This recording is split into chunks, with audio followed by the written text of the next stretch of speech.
As you just heard, we're landing in Acts 16 this morning. Our main characters at the beginning of the narrative are Paul and Silas. Silas was a close associate of Paul and accompanied him on a second missionary journey as described in the book of Acts. They were part of the early Christian community and were active in spreading the gospel. So, Paul and Silas are traveling and preaching the message of Jesus in various cities. We join up with them this morning in the Roman province of Asia Minor, which is now modern-day Turkey. They are headed to the place of prayer, which is described as being outside of the city gate by the river, where Paul and Silas are expected to find a group gathered for prayer. This was a customary location for Jewish people to gather for Sabbath prayer, as there was no synagogue in Philippi. While there, they encounter a slave girl who was oppressed with a demonic spirit, claiming to foretell the fortune and the future and discover hidden knowledge. Now, she was being exploited by her owners, who had a pretty lucrative business going as they made money from her. So she begins to follow Paul and Silas around. Now, some versions say that she was drawn to them, or she was attracted to the evangelists. Something inside this tortured slave girl was drawn to the light and hope of this group. So as she followed them around, she actually is publicly advertising their ministry. These men are slaves of the Most High God who proclaim to you a way of salvation. Kind of like an introduction, which you might actually pay someone to do if the motivations were different. I find it fascinating that in this way, a demonized person announces Jesus perhaps more clearly. They recognize the Jesus that's being talked about and the truth of who Jesus is, perhaps better than the typical person. So this girl is following them around for quite some time until Paul feels annoyed towards a slave girl. Some translations say aggravated. Now, the exact reason for Paul's annoyance is debated. It's not clear if he's feeling this way due to the girl's disruptive behavior, like, okay, thank you so much for the introduction, now please be on your way. We actually have a message to share. Or maybe it's the false prophecies that she's saying that they want to say, no, that's really not the Jesus we're talking about. Or perhaps it's the moral implications of slavery and the use of demonic power for profit. Some interpretations suggest that Paul's annoyance might not even be directed at the girl herself, but rather at the situation, the spirit, or the way that her owners are exploiting her. Some scholars believe he actually was grieved. He was pained by her condition.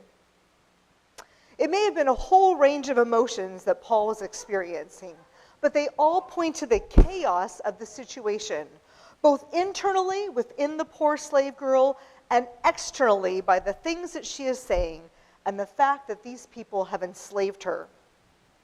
So Paul steps in. He uses this opportunity to create order to the chaos by casting out the spirit that has control of the girl. In the name of Jesus Christ, the bearer of peace, Paul casts out the spirit. The effect is immediate, and she is delivered from her demonic burden. In this, Paul offers the gift of freedom. This freedom is multifaceted. There is the slave girl's personal, internal freedom from the spirit, and there is the freedom from her masters, as she would no longer be bringing them the good profit by fortune-telling. And this is the last we hear of this girl in the scriptures. But wait, it leaves me with so many questions. How aware was she of the possession that she was under? Did she realize what just happened to her in that moment? Did she turn and thank Paul and give him a huge hug? Did she run from the scene and flee town without looking back into her newfound freedom? Or did her owners have such control over her that she returned to their home and they continued to exploit her in a different way? Did she eventually find her way to the church in Philippi and pursue the way of Jesus? Did she become an advocate for others enslaved and have a thriving ministry of casting out demons and ushering in freedom light and hope to spaces of darkness and chaos, we are left wondering. And while we don't know more of the slave girl's response and the impact on her life, we most certainly have a vivid account of her owner's response. They are outraged. In total disregard for the girl and her well-being, they are hyper-focused on themselves and the men who have just ruined their clever money-making schemes. And what they do is clear. They seize Paul and Silas, they manhandle them and rush them into the city marketplace to the forum, where both the courthouse and the prison are located. How convenient. They are brought before the city officials for one of the fastest trials ever. The charge against them is that they are Jewish troublemakers, and the accusers are concerned that Paul and Silas are introducing new religious practices, like worshiping a new or strange deity, which is not authorized by the Roman government. Roman society is highly structured, and any deviation from accepted practices could be seen as a threat to the social order. This was a swift ruling, with no attempt to hear what the accused have to say. Their guilt was assumed, and immediate punishment is imposed. Is that really what the issue was? Of course not. They were angry that they were out of lucrative incomes. This sounds eerily similar to our daily news, an expedited timeline with no due process and swift action. The power and motivation of greed is a very, very old story. Anytime Christ followers attack a vested interest, trouble follows.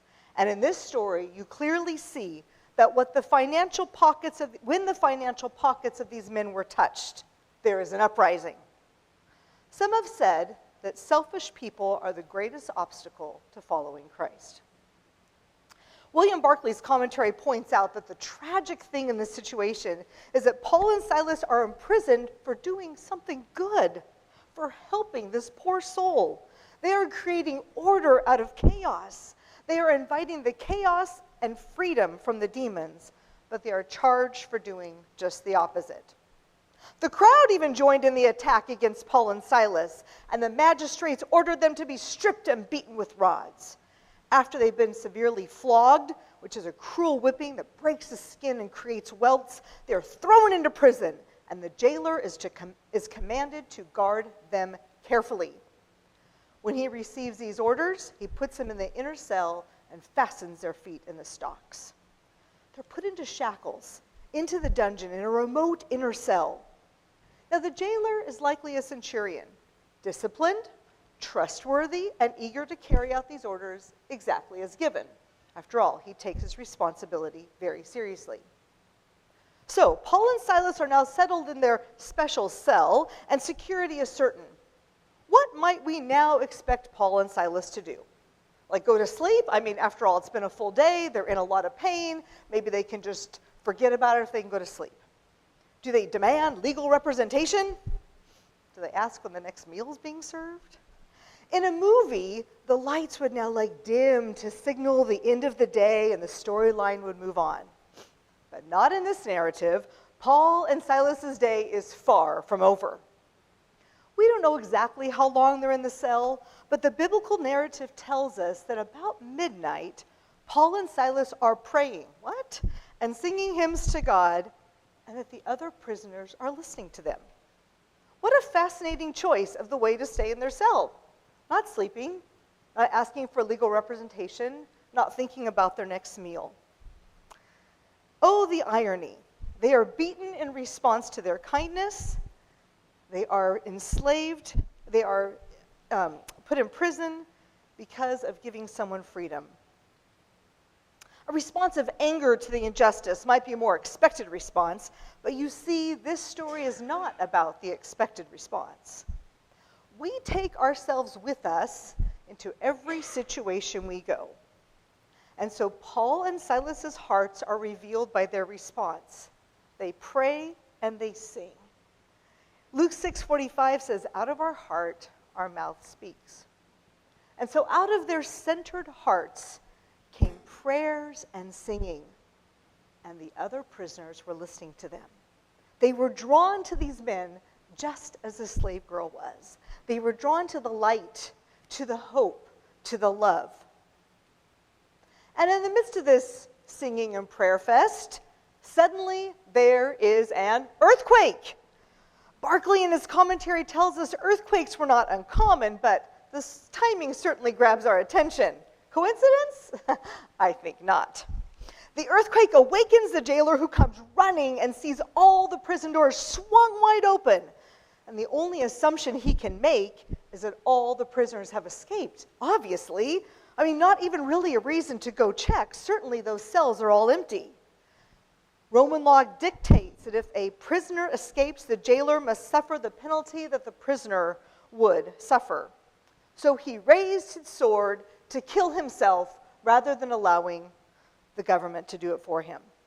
Now, dramatic music is happening here for effect, and then Paul yells, "Wait, don't harm yourself, we're all here." What? Like so close, so easy, just let the jailer go through with it. Why not just be very quiet? Tell everyone, shh, just wait, real freedom is coming. But no, not Paul.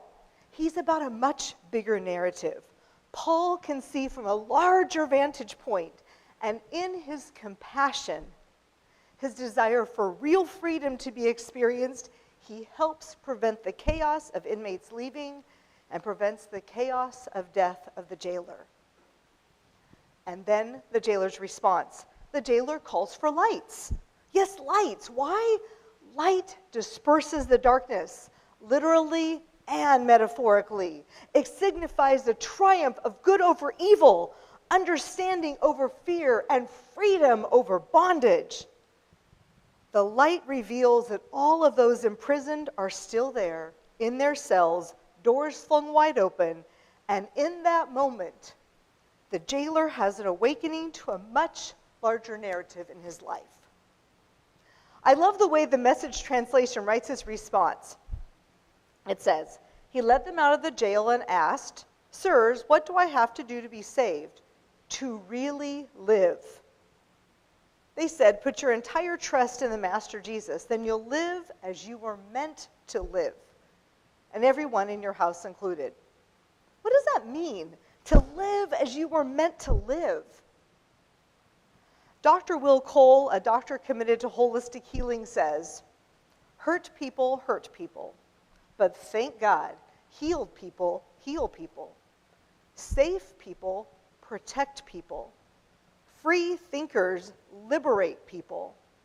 Grounded souls center people. Brave spirits embolden people. Hopeful believers encourage people." This jailer, we don't even know his name. And again, I have so many questions. How does one make such a significant 180-degree turn in an instant? Has his heart been softening maybe up to this point? Have others talked with him about Jesus? Has he been longing for a different life? Perhaps someone's even reached out with him with some type of hope before? Or was he so surprised by Paul saving his life that he was shocked into believing? Now we have these two characters whose interaction brings freedom, light, and hope. We have Paul. He's singing hymns, even in the stocks in the inner prison at midnight. We all have songs deep in our being. Maybe songs you learned in childhood or songs you learned in adulthood that have truth in it. And when we're in situations like this, singing those songs brings those words to life. Songs put to music are powerful. The power of music, power of words put to music can bring freedom, light, and hope to our most darkest times. William Barclay says, "With God there is freedom in prison, and even at midnight there is light." Paul did not hold a grudge against the one who closed the door on him. It'd be so easy to let that jailer kill himself. But instead, Paul opens the door of invitation to a different life, a different way of being, an invitation to freedom, light, and hope. And then we have this jailer. He immediately responds to the invitation of Jesus by demonstrating a conversion of loyalty from the Roman government to a loyalty to Jesus. seen by his next deeds. No sooner had he turned to believe in Jesus, but his hospitality was activated, and he invited Paul and Silas to his home, cleaning and bandaging the very wounds that he instructed to have happen, and he fed them a feast. Unless someone responds to the invitation of Jesus with love for their fellow people, it is fake. An authentic turning will result in how we treat people. And then this jailer, he chose to be baptized immediately. No classes or meetings about the meaning of baptism, just pure desire for a different path, a different life, and a public declaration of his change. This was an extraordinary night. His step of faith led him and his entire household to believe and be baptized. They were filled with joy. Oh, what a night! And what about after that night? Again, the biblical narrative leaves us hanging. We can hope that the jailer and his family also found their way into this Christian community in Philippi. We also do not know how this experience impacted the others imprisoned who are now free, at least in one sense. Did they also follow Paul and Silas and connect with the Christian community? Did they experience freedom on multiple levels, and were their lives transformed to be bearers of freedom, light, and hope? What a powerful way to infuse the church in Philippi. Lives that have experienced freedom, light, and hope will be transformed narratives. The work of stepping into chaos is not for our sake, but it is for the other. And in it might our faith also be strengthened. The fruit of our lives tell a story. What fruit flows out of our centered life?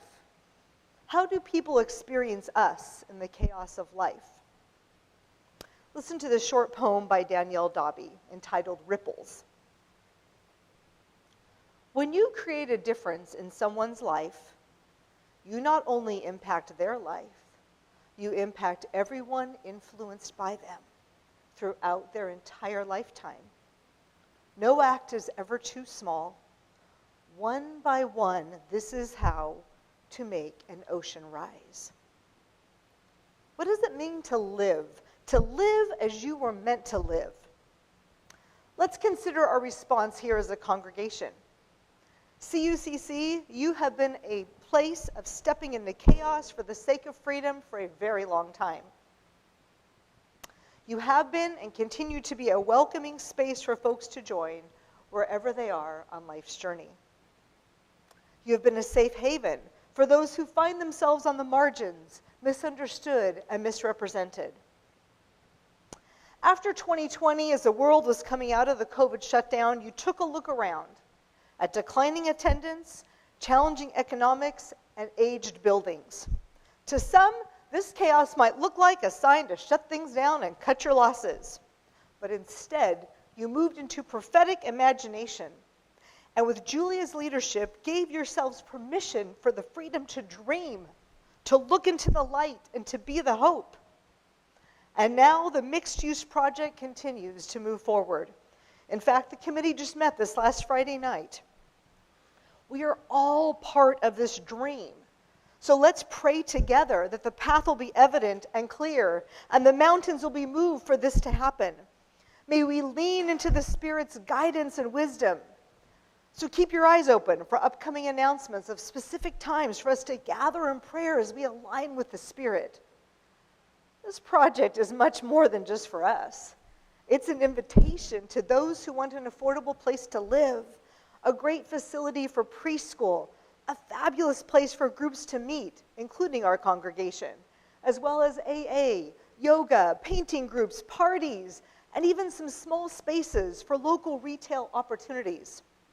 This project is about serving our neighborhood and our city. This is what moving from chaos to freedom, light, and hope looks like today. We are living this out in our 2.69 acres of the world here in Fresno, California. And now I want to invite you to turn your gaze back here to this amazing stained glass window in our sanctuary behind us.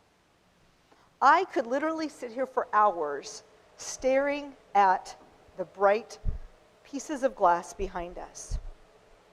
Now, at first glance, it can just look like chaos. I mean, clearly somebody just took a bunch of pieces, and they must know how to solder them and put them together. I mean, there's spaces that are kind of differently shaped and jagged. I mean, like, really, what's really going on there? But if you give your eyes the freedom to look deeper, you can see it is actually the creation story.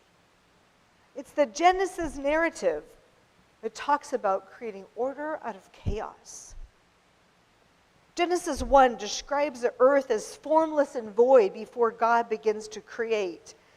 This chaos represents a state of disorganization and a lack of structure. And then God gets to work. God separates the waters from the dry land, the light from the darkness. Humans are created, and we are given the task of continuing this process of bringing order. This task is not just a burden, but it's a reflection of our divine nature and a continuation of God's ongoing work of creation. So take a minute. Look at the window. Focus on it. Give yourself a moment to find a piece that grabs your attention.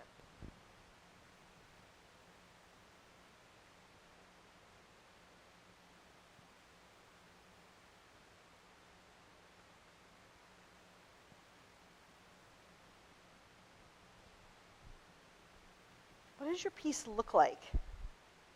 What color or shape are you? What is your gift of responding to the chaos of this world?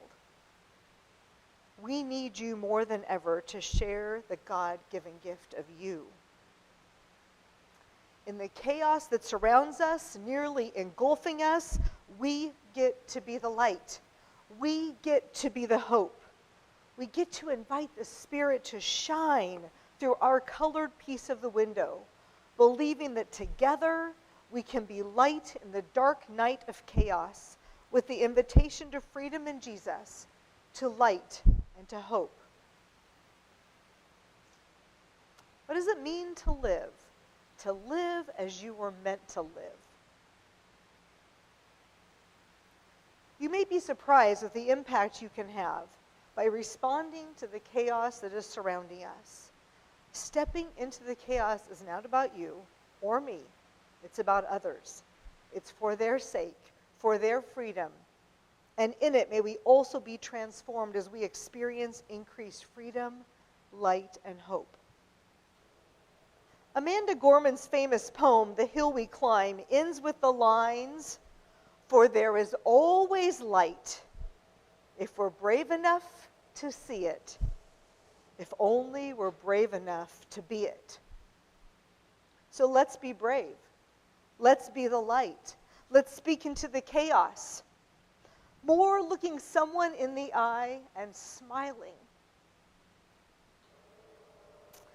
Let's have more people in our homes. Let's call out the demonic spirits and invite dear ones into freedom. Let's plant more flowers. Send more encouraging texts. Join in the pride parade. Let's listen for the Spirit's direction. Write more letters to our politicians, imploring them to be light and make decisions for the common good. Let's speak into the darkness, calling for light. Let's affirm the dignity and value of all creation. Let's slow down and listen to someone who wants to talk. Let's make a stand with where we spend our money. Let's make signs and gather on behalf of all people. Let's be still. Let's breathe deeply. Let's make more music and enjoy more dancing. Let's sing at the top of our lungs. Let's hug longer and tighter. Let's share more joy. There's a 7-word prayer taught to Pope Francis by his grandmother that says, "Jesus, make my heart more like yours." And so may we pray, Jesus, make our heart more like yours. May we live into the ongoing work of converting chaos to freedom, light, and hope.